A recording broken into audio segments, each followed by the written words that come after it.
In 1965, 17-year-old high school student Randy Garner stayed awake for 264 hours. That's 11 days to see how he'd cope without sleep. On the second day, his eyes stopped focusing. Next, he lost the ability to identify objects by touch. By day 3, Garner was moody and uncoordinated.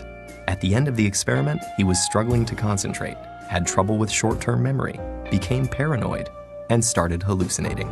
Although Garner recovered without long-term psychological or physical damage, for others, losing shut-eye can result in hormonal imbalance, illness, and in extreme cases, death. We're only beginning to understand why we sleep to begin with, but we do know it's essential. Adults need 7 to 8 hours of sleep a night, and adolescents need about 10. We grow sleepy due to signals from our body telling our brain we are tired, and signals from the environment telling us it's dark outside.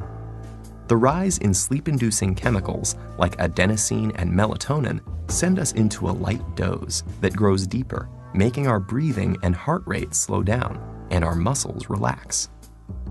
This non-REM sleep is when DNA is repaired and our bodies replenish themselves for the day ahead.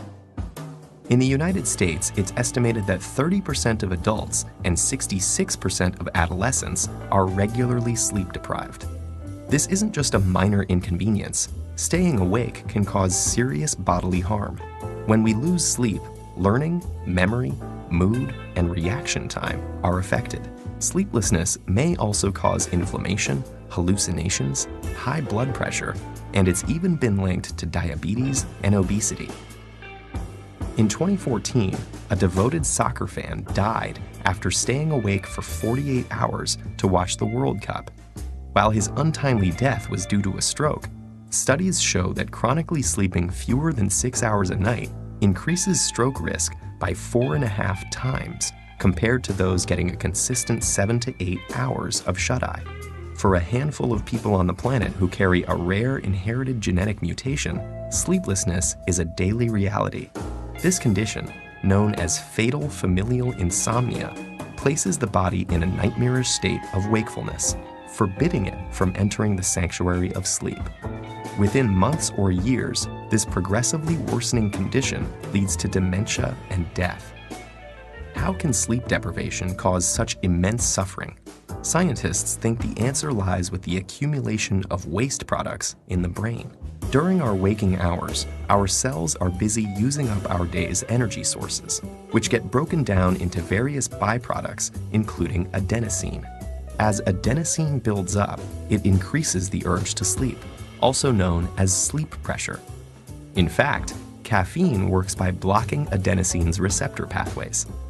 Other waste products also build up in the brain, and if they're not cleared away, they collectively overload the brain and are thought to lead to the many negative symptoms of sleep deprivation.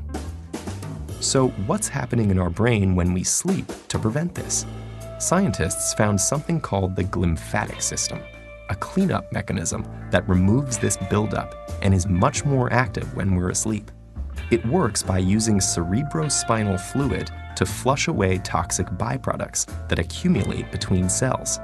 Lymphatic vessels, which serve as pathways for immune cells, have recently been discovered in the brain, and they may also play a role in clearing out the brain's daily waste products. While scientists continue exploring the restorative mechanisms behind sleep, we can be sure that slipping into slumber is a necessity if we want to maintain our health and our sanity.